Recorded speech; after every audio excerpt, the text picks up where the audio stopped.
AP మాజీ CM Jagan కి big shock అని చెప్పాలి. జగన్ కేసుల విచారణ వేగవంతం చేయాలంటూ కోర్టు చెప్తోంది. జగన్ సహా ప్రజాప్రతినిధుల కేసుల్లో రోజువారీ విచారణ చేపట్టనుంది సుప్రీంకోర్టు. సుప్రీం పరిధిలోని కేసులు విచారించాలంటూ అమికస్ క్యూరీ కోరింది. ఇక సుప్రీంకోర్టు చెప్పిన వాయిదా పడుతున్నాయంటూ అసంతృప్తి వ్యక్తం చేసింది. ఇప్పటి వరకు కోర్టు హాజరు నుంచి మినహాయింపు పొందిన జగన్ సహా ఇతర ప్రజాప్రతినిధులు వరుసగా 2 సార్లు హాజరు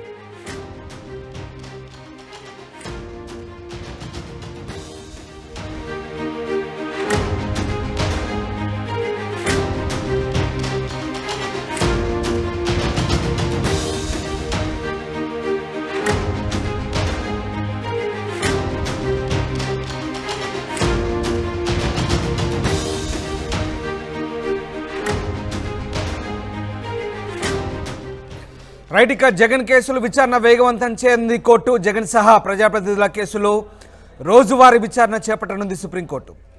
సుప్రీం పరిధిలోని కేసులు విచారించాలని అమికస్ క్యూరీ కోరింది. సుప్రీంకోర్టు చెప్పిన వాయిదా పడుతున్నాయంటూ అసంతృప్తి వ్యక్తం చేసింది. ఇప్పటివరకు కోర్టు హాజరు నుంచి మినహాయింపు పొందిన జగన్ సహా ఇతర ప్రజాప్రతినిధులు వరుసగా 2 సార్లు హాజరు కాకుంటే నాన్ బెయిలబుల్ వారెంట్ జారీ చేయాలంటూ అమికస్ క్యూరీ చెప్తుంది. సో మొత్తం మీద మాజీ సీఎం జగన్ కు బిగ్ షాక్ అని చెప్పాలి. రైట్, మా కొలీగ్ కృష్ణమోహన్ జాయిన్ అవుతున్నారు. కృష్ణమోహన్, మాజీ సీఎం జగన్ కి ఇది బిగ్ షాక్ అని చెప్పుకోవచ్చు. ఎందుకంటే కోర్టు ఇక రోజువారీ విచారణ వేగవంతం చేయాలని చెప్తుంది. ఇంకా కోర్టు ఎలాంటి డైరెక్షన్స్ ఇస్తోంది?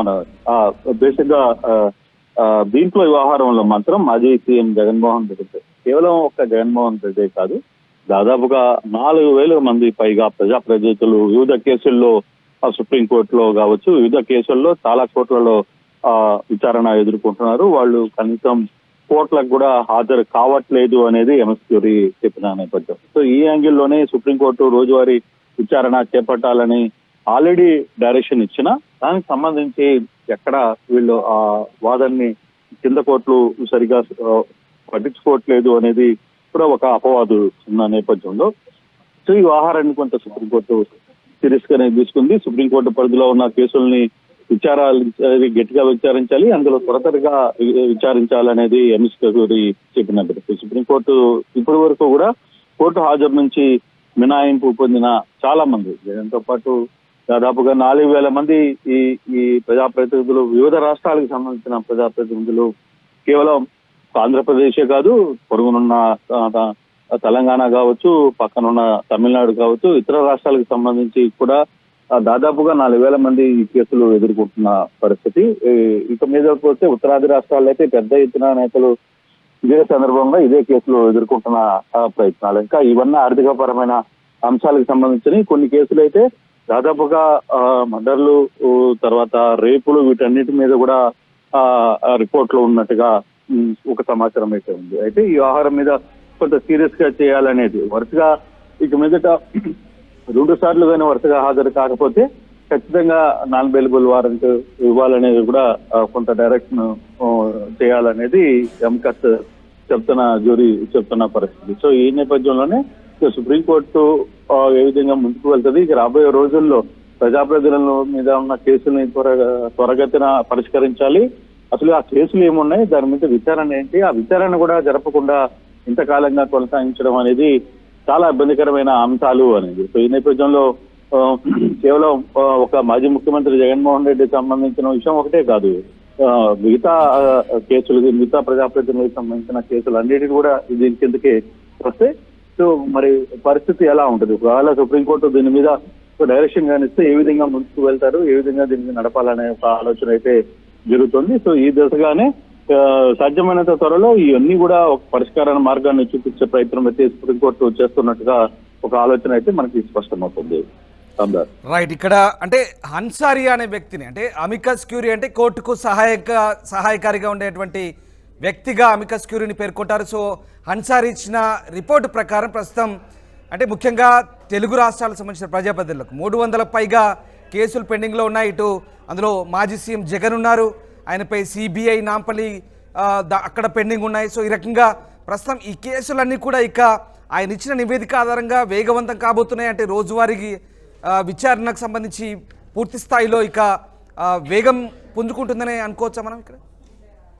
డెఫినెట్ గా కదా, ఇంకా అన్సెక్యూరిటీ అంటే సుప్రీంకోర్టుకి ప్రతి ఒక్కటి ఇన్ఫర్మేషన్ ఇవ్వాల్సింది వీళ్ళ ద్వారానే ఇన్ఫర్మేషన్ సుప్రీంకోర్టుకి జడ్జిలకి సమాచారం అందజేస్తుంది. కాబట్టి ఆ జ్యూరీకి ఎవరైతే ఉంటారో వాళ్ళు ఎవరు ఉన్నా సరే ఇది ఖచ్చితంగా ఫాలో చేయాల్సిన పరిస్థితి వచ్చే నేపథ్యం అయితే స్పష్టంగా కనబడుతుంది. ఇది కేవలం ఇప్పుడు మన 2 తెలుగు రాష్ట్రాలనే దాదాపుగా 300 పైగా ప్రజాప్రతినిధులు వివిధ రకాల కేసుల్లో ఉన్నారు కాబట్టి సో ఎంత త్వరగా ఈ కేసును పరిష్కరించాలని అని ఒక చర్చ అయితే జరుగుతుంది. దీంట్లో జగనా లేకపోతే ఇంకో ఎక్సా ఇంకొక వయ్యా అనేది కాదు, ఈ కేసులు నమోదైన అన్నిటి మీద కూడా విచారణ త్వరగా జరగాలి అనేది సుప్రీంకోర్టు భావిస్తున్నట్టుగానే చాలా స్పష్టంగా అర్థమైంది. ఇప్పటికే ఆ రిపోర్ట్ కూడా వచ్చింది కాబట్టి ఇక మీదట సుప్రీంకోర్టు కూడా ఈ అంశం మీద ఒక కింద కోర్టులు కూడా ఒక నోటు లేకపోతే ఇంకొకటి ఒక సూచన జారీ చేసే అవకాశం చాలా స్పష్టంగా ఉంటుంది. సో అది సిబిఐకా ఇంకో కోర్టా కాదు. సో డెఫినెట్ గా అన్ని కోర్టులకి సుప్రీంకోర్టు ఒకే డైరెక్షన్ ఇచ్చే పరిస్థితి ఉంటుంది కాబట్టి ఖచ్చితంగా ఇక ప్రజాప్రతినిధుల మీద ఉన్న కేసుల వ్యవహారంలో మాత్రం ఇక త్వరగా వాళ్ళు విచారణ ఎదుర్కోవాల్సిన పరిస్థితి ఉంటుంది. సో ఫైనల్ గా జడ్జిమెంట్లు ఏ విధంగా పక్కన పెట్టినా అట్లీస్ట్ వీళ్ళు కోర్టుకు వెళ్ళి విచారణ అయితే ఎదుర్కోవాల్సిన పరిస్థితి అయితే తప్పదు. రామ్దాస్.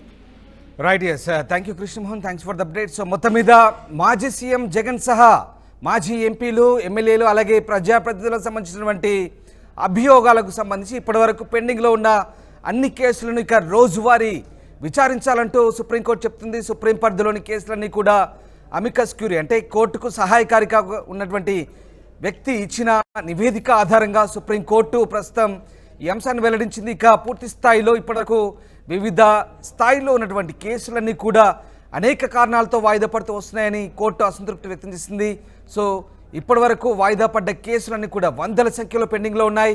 మరి ముఖ్యంగా తెలుగు రాష్ట్రాలకు సంబంధించి కూడా హైకోర్టులో అటు సిబిఐ కోర్టులో ఉన్నటువంటి ఈ పెండింగ్ కేసులను ఎప్పటికప్పుడు రోజువారీ విచారణ చేయాలంటుంది. దీంతో మాజీ సీఎం జగన్ సహా ఇతర ప్రజాప్రతినిధులు వరుసగా ఈ కేసులను ఎదుర్కొంటున్నారు. 2 సార్లు హాజరు కాకుంటే నాన్ బెయిలబుల్ వారెంట్ జారీ చేసే అంశాన్ని కూడా ఇక పరిశీలించబోతున్నారు. దీంతో ప్రస్తుతం ఈ కేసుల విచారణ మరింత వేగవంతం కాబోతోంది.